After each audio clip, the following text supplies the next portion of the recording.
tonight, when we do this I have questions kind of one-off message, we usually try to pick a big topic and answer a question about it, and tonight, no different.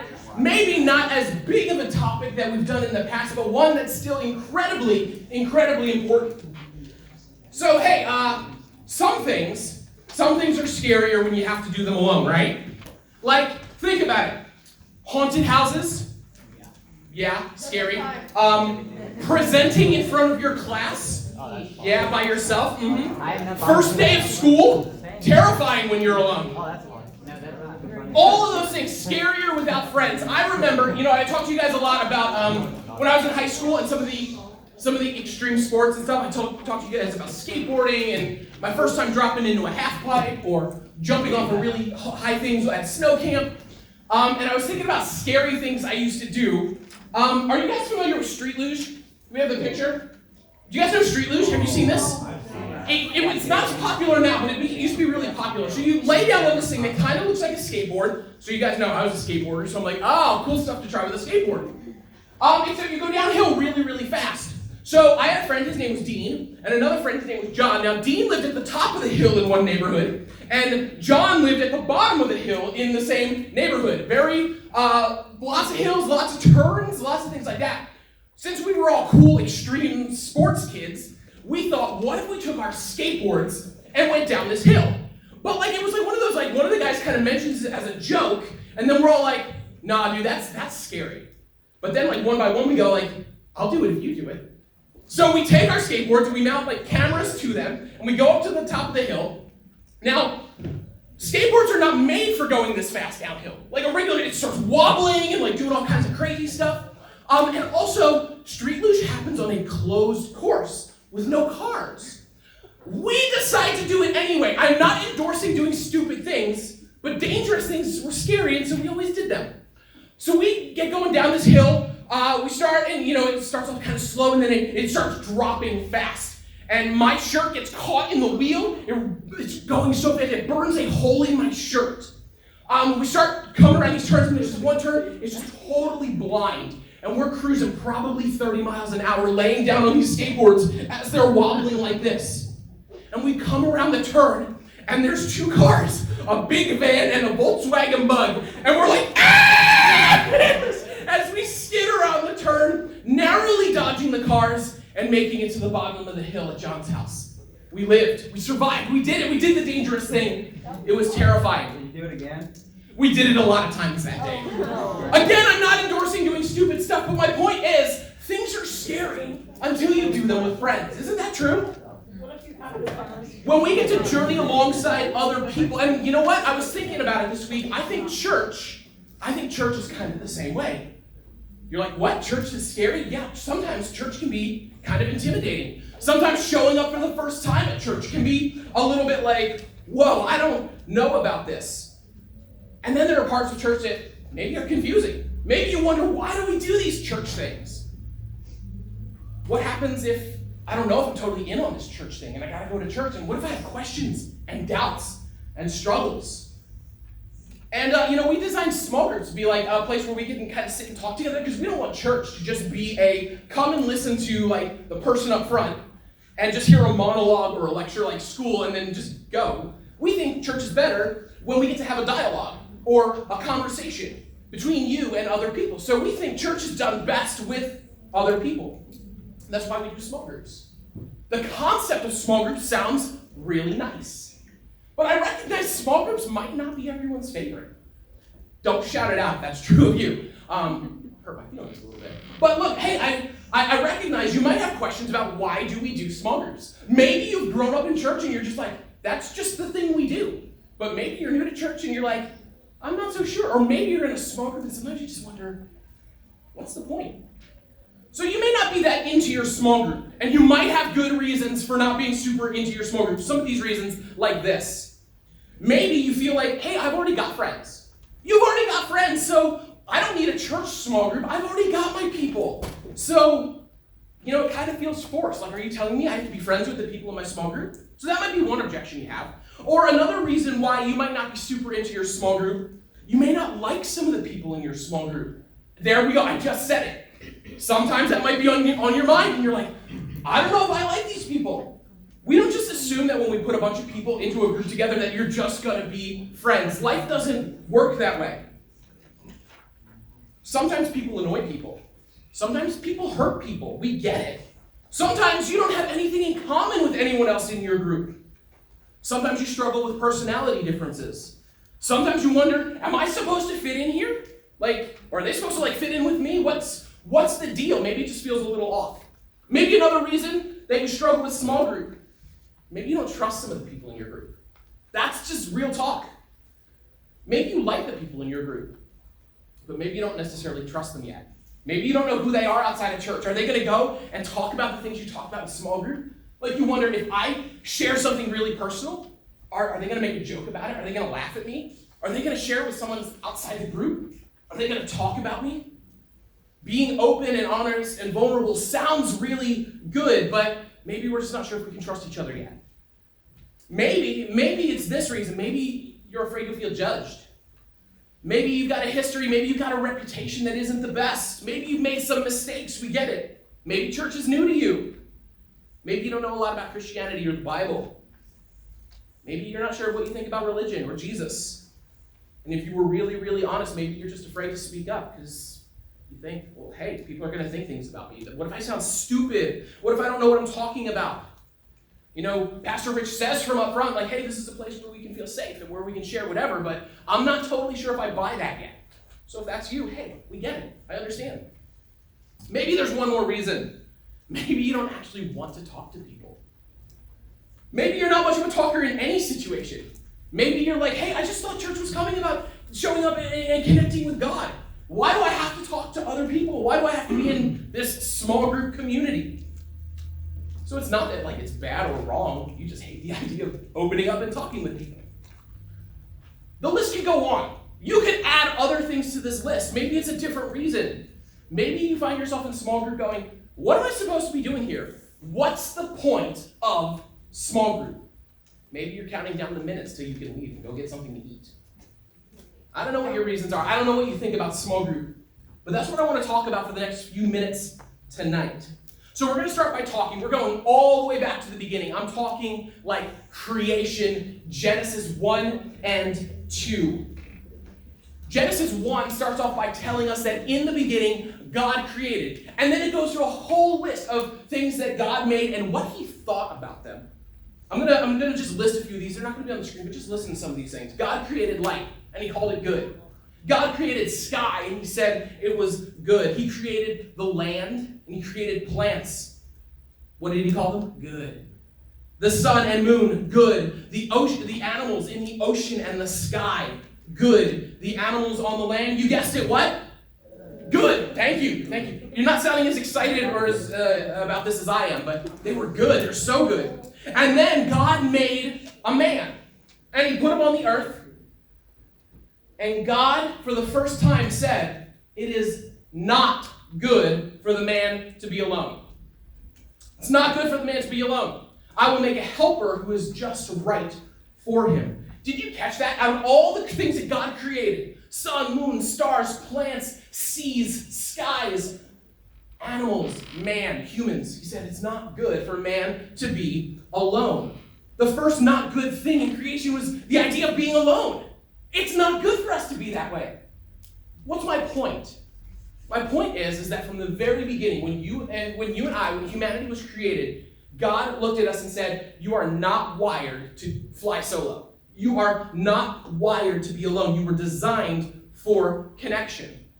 And I think most of you already know that. I'm not telling you something that's super brand new here. And you get this because friendships are important to you, aren't they? When you're wired for connection when you have you're set up to go hang out with a friend and then they cancel last minute and you get that sinking feeling I'm super bummed out why they canceled. Why? Because you're wired for connection.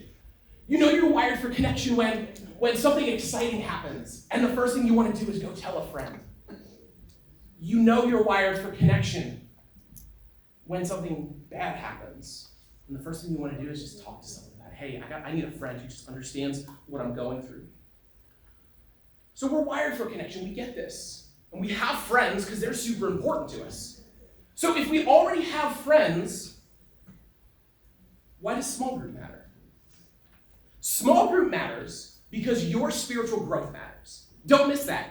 Small groups matter because your spiritual growth matters. It's more. It's so much more than just having someone to hang out with or someone to scroll like Insta or TikTok with.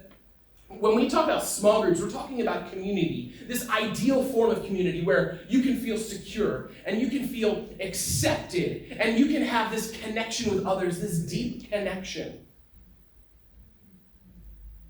That's the ideal. That's like what we're shooting for. That's like the picture, the image, the vision of what we're pursuing. So we talked about the beginning of Scripture, understanding, hey, we're made for connection. I want to fast forward to a couple other places before we land in kind of where we're going to camp for the night. We could fast forward to Jesus' life. The Bible is so full of all these places that talk about connection. But two examples from Jesus' life, John 3:22 and John 15:15. John 3:22 tells us that Jesus went and spent some time with them, his disciples, there. The word for spent some time with is the Greek word diatribo, and it means extended and intentional time. When Jesus had his disciples, really his small group, let's be honest, right? He says, it's so important for me to build a relationship with you guys. It's so important for me to get time with you guys that he went and spent some extended and intentional time being with his disciples, doing ministry with them, baptizing, doing all kinds of cool stuff. But hey, Jesus thought it was important. Like, I think Jesus is a pretty good example and model for us, right? And then later in Jesus' life, right before he's about to be arrested and go to the cross, he's talking to his disciples and he's comforting them. He's telling them all of the crazy stuff that's about to happen. And in John 15:15, he tells them, I no longer call you servants. Now you are my friends. You see, Jesus had this relationship even with his disciples, with his small group, that said, I want time with you. I want to build this relationship. I want to spend this intentional thing, this spiritual growth thing that we're doing together. And it grew into something that even Jesus called friendship. So I just wanted to pause there for a second and be like, hey, let's highlight these couple examples from Jesus' life before we fast forward again toward the end of Scripture, toward the end of the Bible in the book of Hebrews, which is one of my favorite books of the Bible. It's so good. But in the book of Hebrews, the writer of Hebrews, right? So we're tracking this idea all through Scripture. The writer of Hebrews tells us, let us hold tightly without wavering to the hope we affirm.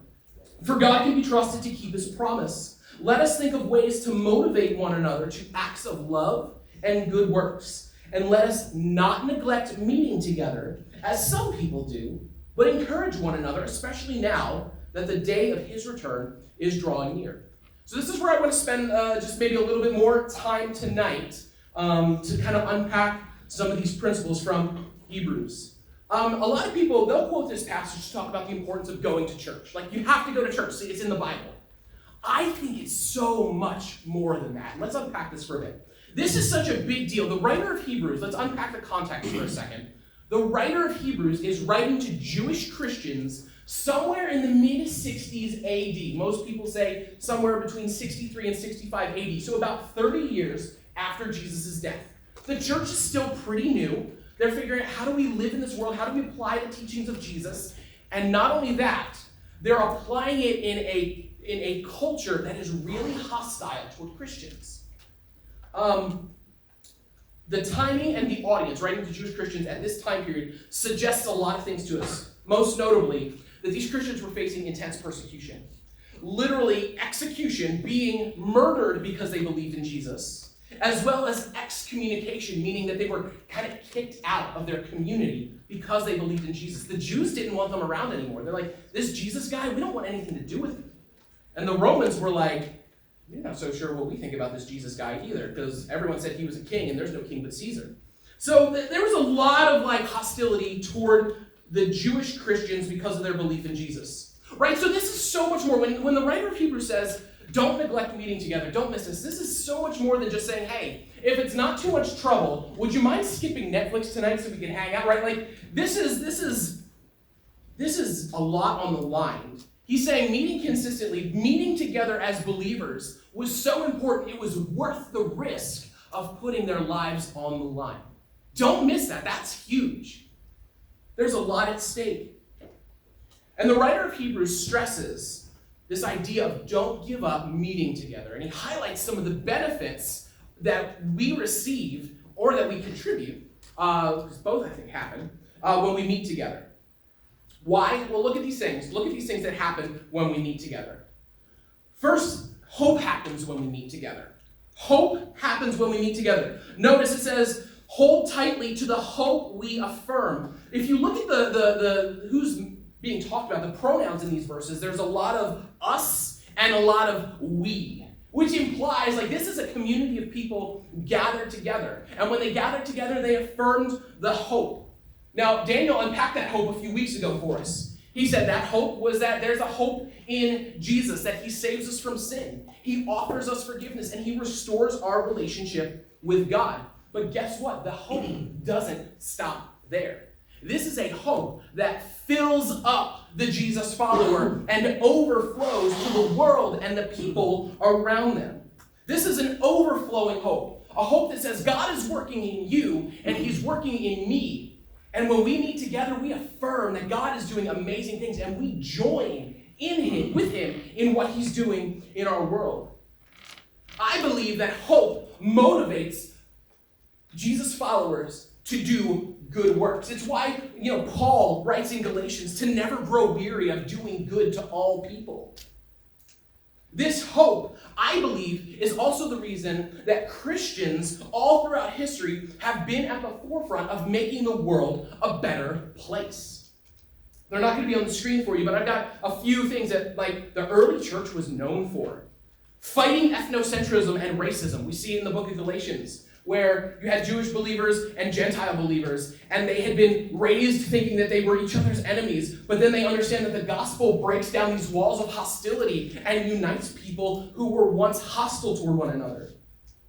We see in Acts chapter 2 and Acts chapter 4 just this immense care for the poor and needy, people who had needs, and it says that the believers just gave up what they had to the point where everyone's needs were met. We see that they demonstrated care for sanctity of life, demonstrated by care for orphans and widows.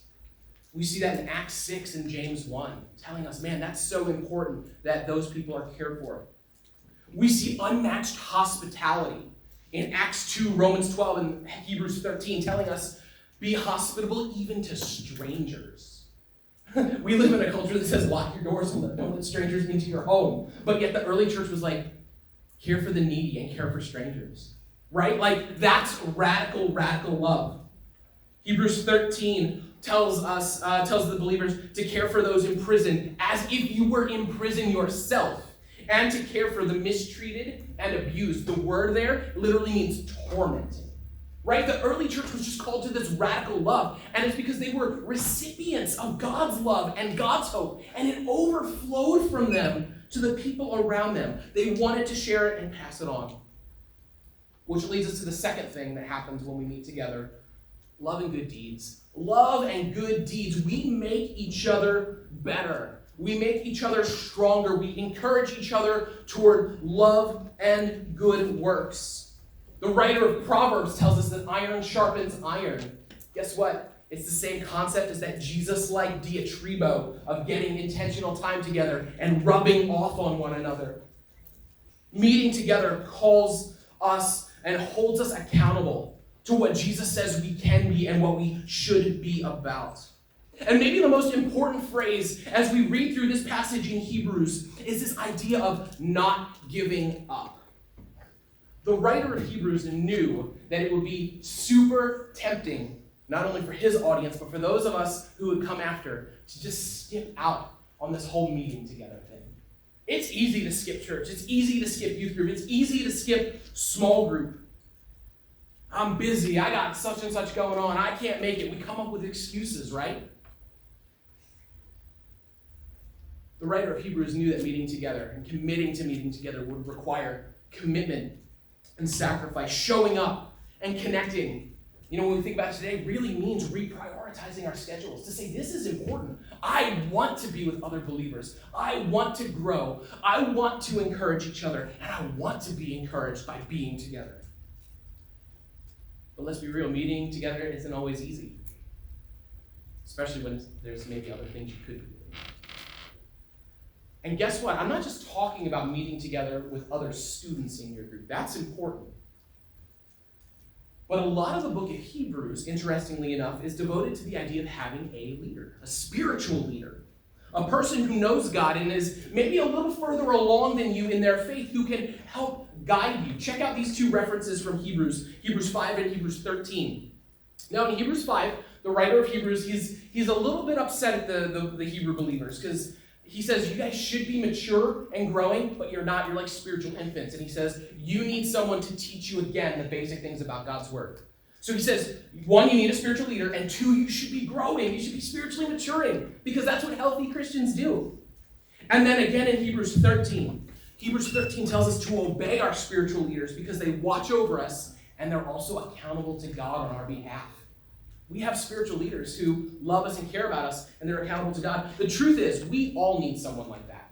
And it doesn't matter if you're younger or older. As an adult, I still seek out older believers who can point me in the right direction and encourage me in my faith. So it doesn't matter if you're in 7th grade, 12th grade, or if you're 34 like me, or maybe older. It doesn't matter. You find people who can point you in the ways of God and help you figure out life and faith. And you know what's super cool about that? Is every one of your small group leaders here, that's exactly what they signed up to do. That's exactly what they signed up to do. And here's the thing. I'm going to brag on them a second, because guess what? You guys need to know as teenagers, people aren't breaking down walls to spend time with you guys. I think you're awesome, and so do your small group leaders. But sometimes people are scared of teenagers. They're like, we don't understand them. They're kind of scary. They say weird things. They got weird slang. And what does Gen Z even mean? Right? But you guys have small group leaders who love God and love you and are crazy enough about you that they want to be that kind of spiritual leader in your life. They want to help you make sense of life and make sense of faith and follow Jesus. They signed up for the real version of you. Not the fake version, not the I gotta put on my church face because I'm going to small group version. They want you. They want the messiness that comes with your life. They want the highs. They want the lows. They want all of it. They're here for it. It's what they signed up for. They commit to it every week. Not only that, but winter retreats, special events, next week, small group outings, guys. They're here for it. And guess what? They want to be part of your life. It's why you can invite them into your life. Invite them to your game. Invite them to your play, your competition, your hobby, whatever you're doing. Follow each other on social media. You guys are allowed to do that. You can even text and meet up outside of Sunday nights. You didn't know that, did you? But now you know. Some of you knew that. But guys, that's how crazy we are about you. We love you guys so much, and so do your small group leaders. Here's what I'm getting at. This idea of community in Hebrews is so much more than just a group of friends. This isn't like your average group of people just hanging out, watching football, making TikToks. These are the people who are I've got your back no matter what. These were the kinds of friends and leaders who would encourage one another and cheer each other on and say the real stuff that matters. And they're not going to freak out when you say the real things to them. They're also the kind of leaders and community that's also going to say the truth, even when sometimes it stings. They're going to do it in love because they want to point us toward Jesus. This is so much bigger than hanging out. This is what we mean when we say the word community. This is so big, guys.